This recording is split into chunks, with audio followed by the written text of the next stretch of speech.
নমস্কার, আর্টিস্ট টিভিতে আপনাদের সকলকে স্বাগত। আমি পূর্বাশা রয়েছি। আমার সঙ্গে যে মানুষটি রয়েছেন তার অভিনয়ের গুণমুগ্ধ কিন্তু আপনারা অনেকেই। তিনি অনির্বাণ চক্রবর্তী। স্বাগত আর্টিস্ট টিভিতে। Thank you. কেমন আছো বলো? ব্যস্ততার চূড়ান্ত ব্যস্ততা চলছে। হ্যাঁ, ব্যস্ততা চলছে এবং সেই কারণেই ভালো আছি। এই সময়টায় হঠাৎ করেই আর কি খুব অনেকটা কাজ একসাথে এসে গেছে। তার কারণ হচ্ছে আগামী ছবি তোমার চালচিত্র আসছে, তো চালচিত্র নিয়ে আজকে কথা বলবো। চালচিত্রতে তোমাকে কিভাবে দেখবেন দর্শকরা? পোস্টারে দেখে ফেলেছে সবাই যে আমি পুলিশ সবাই, কিন্তু ক্যারেক্টারগুলো খুব ইন্টারেস্টিংভাবে লেখা প্রত্যেকেই। এবার বাই প্রফেশন এরা একটা টিম এবং চারজনই পুলিশ প্রফেশনে, কিন্তু খুব আলাদা চরিত্রগুলো, খুব আলাদা। এবং আমাকে যখন এইটা প্রতিম অফার করলো তখন আমি প্রথমেই ওকে জিজ্ঞেস করেছিলাম যে আবার পুলিশের চরিত্র, কারণ আমার আগে ওর কাজের মধ্যেই আমি পুলিশ হয়েছি এর আগে। তো ও বললো যে এটা খুব অন্যরকম, তুমি পড়ো, একবার দেখো।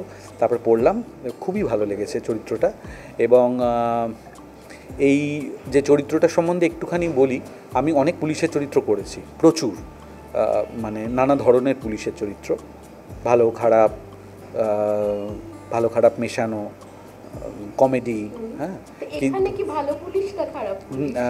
এখানে ভালো পুলিশ, এবং এখানে চারজনই ভালো পুলিশ আর কি। তো এটুকু বলে দিলাম। আর আমার যে চরিত্রটা, এরকম পুলিশের চরিত্র আমি আগে করিনি।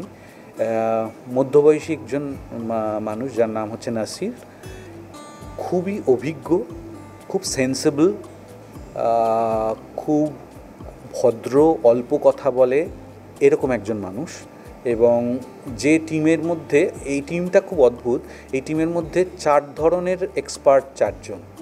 হ্যাঁ, মানে কোনো একটা পার্টিকুলার কাজে একজন পার্টিকুলারই যায়, কারণ ওই ধরনের কাজে সে এক্সপার্ট। এরা 4 জন মিলে একসাথে একটা কাজ করছে। তো আমি এই ধরনের চরিত্র, এই ধরনের পুলিশের চরিত্র করিনি। এবং এই একজন সিঙ্গল ফাদার, তার বাড়িতে একটি মেয়ে আছে যে স্পেশালি এবলড। তো বাবা মেয়ের মধ্যে কী ধরনের ইমোশনাল একটা অ্যাঙ্গেল আছে সেটাও খুব ভালো করে লেখা দৃশ্যগুলো। তো সেই সব কিছু মিলে আমার কাছে খুব ইন্টারেস্টিং লেগেছে।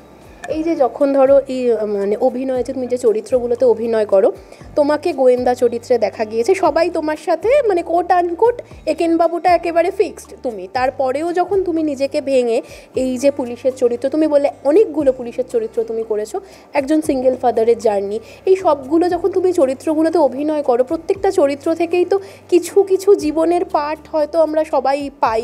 তো এরকম কি কি জিনিস তুমি এখনো নিয়ে বয়ে চলেছো? প্রচুর।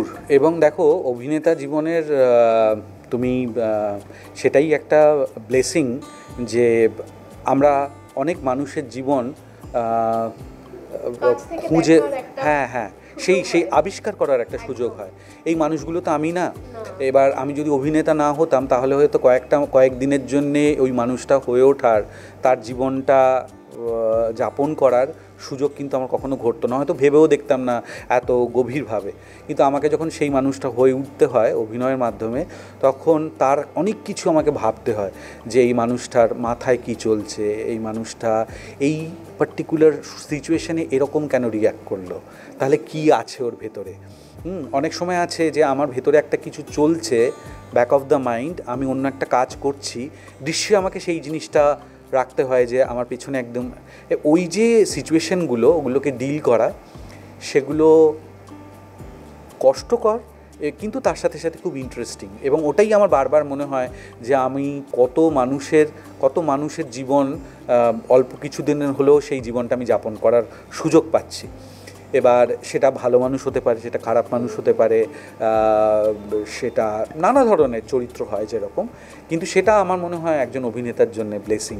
এবং প্রত্যেকটা চরিত্র করবার সময় তার থেকে কিছু শিক্ষা সবসময় পাই, কারণ ওইরকমভাবে হয়তো এমনিতে ভেবে দেখিনি কখনো।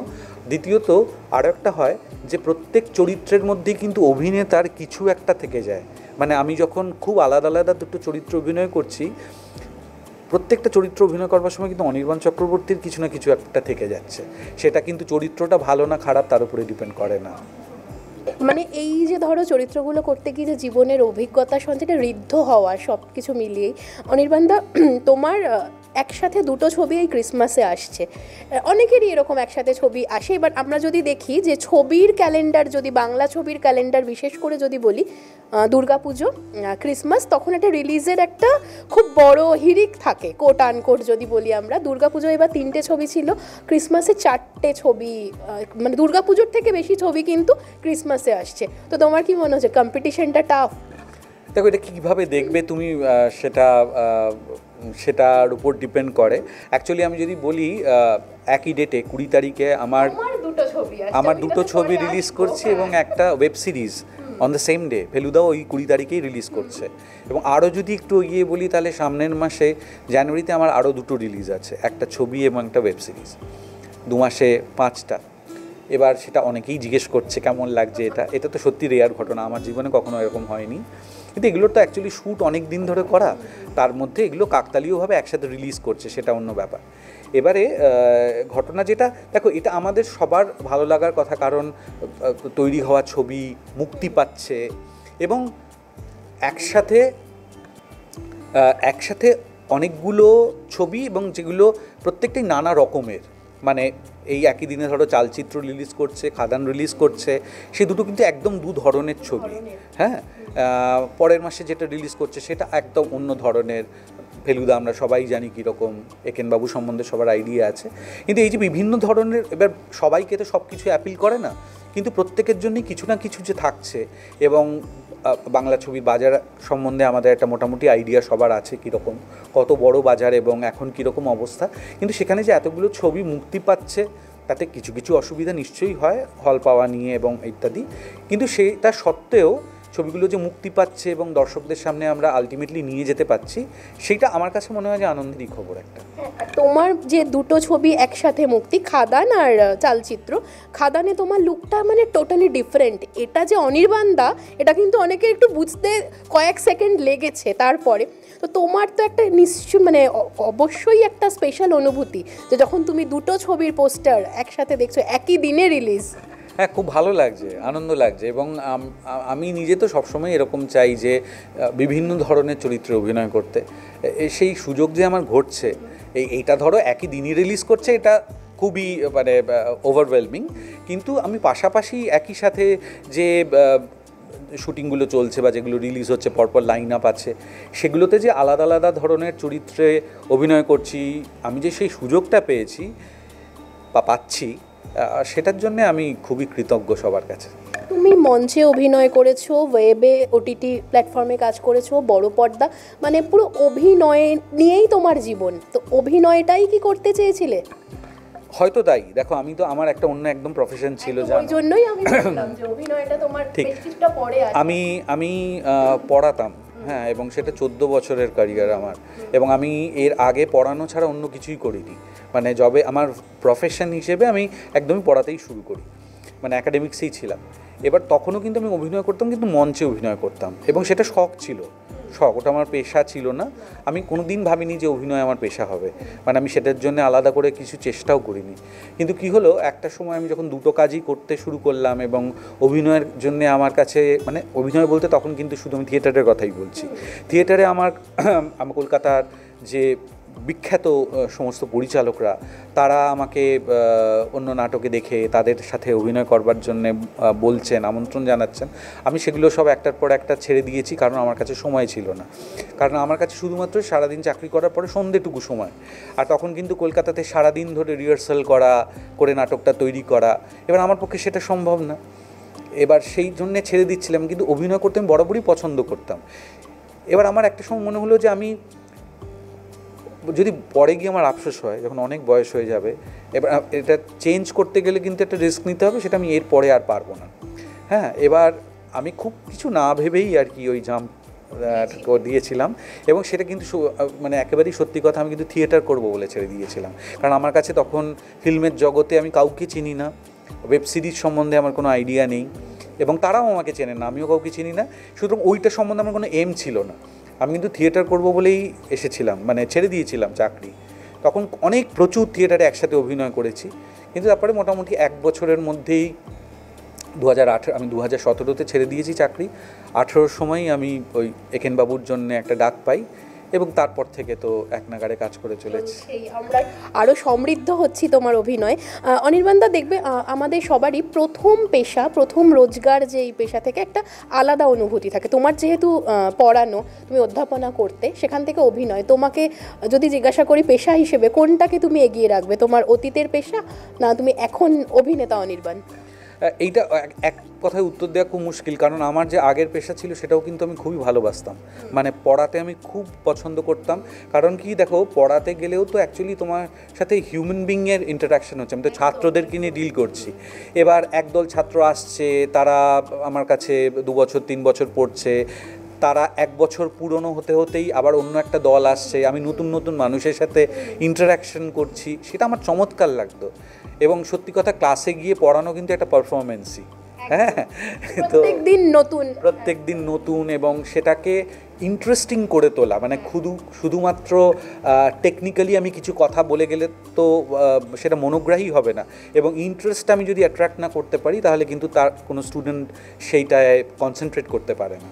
তো সেইটা মানে আমি পারফরমেন্সটা খুব বাড়াবাড়ি করে বললাম, কিন্তু ঘটনা হচ্ছে সেটা যাতে বোরিং না হয়, এবং সেটা আমি যদি এনজয় না করি কিন্তু বোরিং হতে বাধ্য।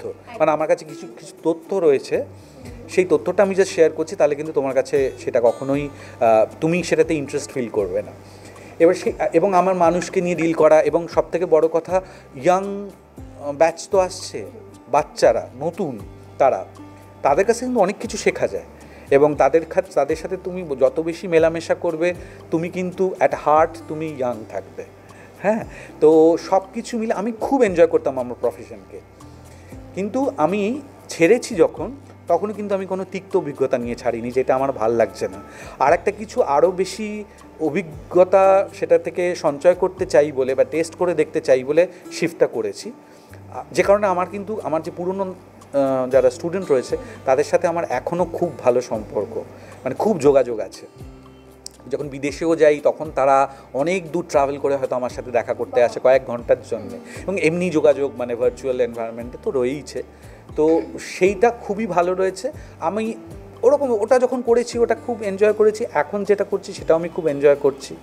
আমি কখনোই কোনো কিছু নিয়ে খুব মানে কি বলবো রিপেন্ট করি না, মানে ওইটা কেন ওটা না, দুটোই যদি করে, আমি জানতাম বাস্তবে ওটা সম্ভব না, আমি দুটো একসাথে এক্সপিরিয়েন্স করতে পারবো না, কিন্তু মানে ওটাও যখন করেছি তখন আমার খুব ভালোবেসে করেছি, এখন যখন করছি এখনও আমার খুব ভালো লাগছে।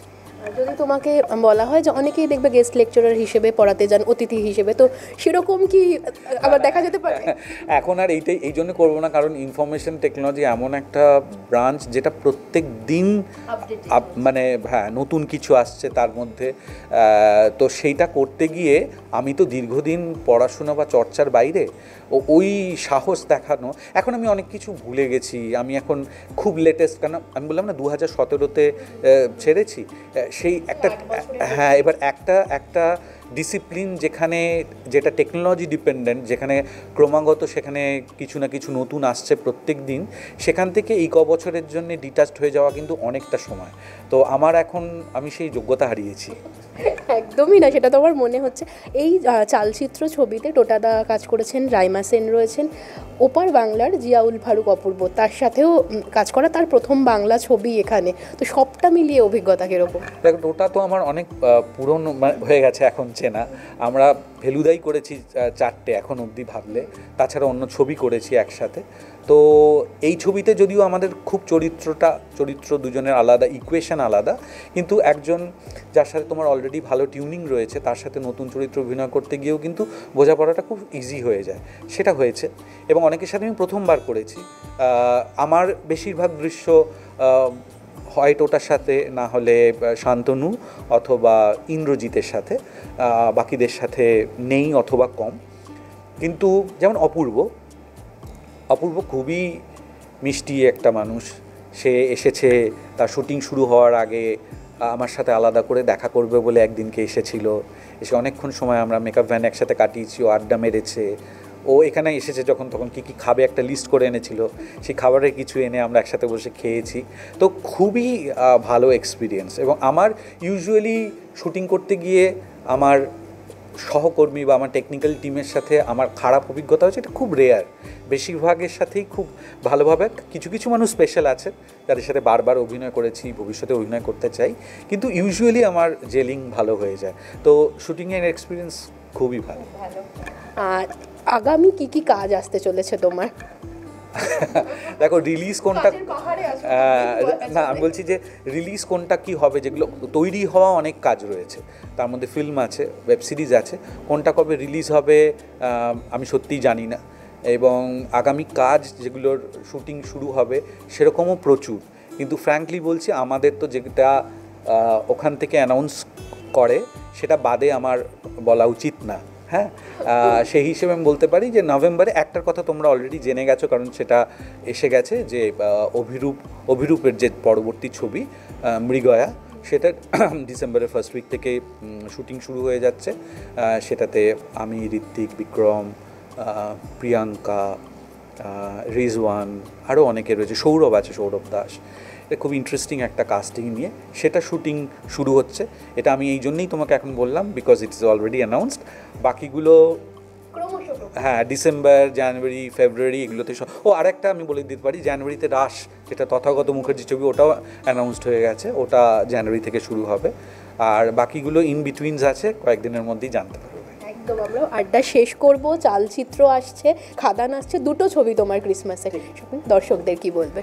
আমি বলবো, দেখো তুমি দুটো নাম বললে বলে আমি বলছি, এবং আমি নিজেও এটা চাই যে তোমরা জানো 20 তারিখে রিলিজ করছে দুটো খুবই আলাদা ধরনের ছবি। এমন হতেই পারে যে একজন মানুষকে দুটো ছবি অ্যাপিল করছে, আবার আলাদাও হতে পারে। তো যার যেটা পছন্দ আমি বলবো দেখতে। এটা খুব আনন্দের আমাদের বাংলা ছবির জন্যে যে পরপর ছবি রিলিজ করছে, যেগুলো আমরা তো সবাই তার জন্য তাকিয়ে থাকি, সেটা যে হচ্ছে ফাইনালি, এবং আমরা দর্শকদের সামনে এত ধরনের ছবি, এত স্বাদের ছবি আমরা নিয়ে আসতে পারছি, সেটা আমাদের খুব ভালো লাগছে। আপনাদের যেটা ভালো লাগে, এবং শুধুমাত্র আমার দুটো যে রিলিজ করছে, আমি যে দুটোতে আছি সেটা না, আরও যে ছবি রিলিজ করছে অন দ্য সেম ডেট, আমি সব ছবি দেখবার জন্য আপনাদের বলবো।